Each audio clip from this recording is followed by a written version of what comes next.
Bienvenue dans la chaîne Les 1000 Nuits d'Orient, l'univers des contes et des histoires qui font rêver.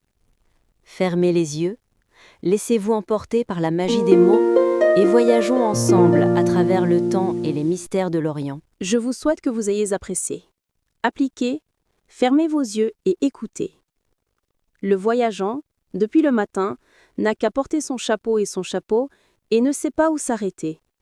Son chemin passe entre les arbres et les sols, et chaque endroit le ressemble à un autre. Il savait que la seule route de son vie était de l'aventure.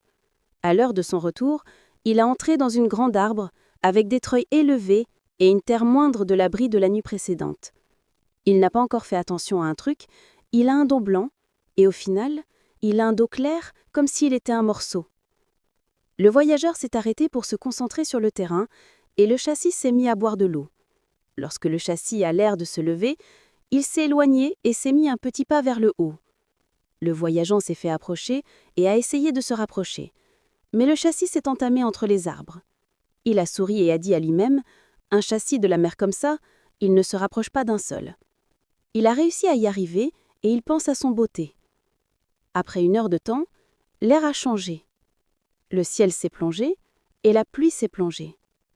Puis, une grande éclatée a brillé dans le sol, 3 autres plus proches.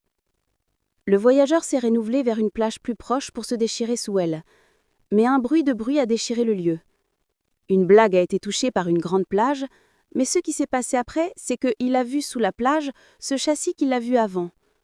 Il a été attiré par l'arbre qui a été détruit par le vent. Il a cassé son ventre et il se débrouille entre le mouillard et l'eau, et il a débrouillé l'arbre avec de la douceur pour pouvoir le débrouillard. Il s'est fait courir entre la pêche et l'eau et a éloigné les hausses de l'eau avec une haute pression pour pouvoir le débloquer. Le châssis s'est dégoûté, mais il était encore vivant.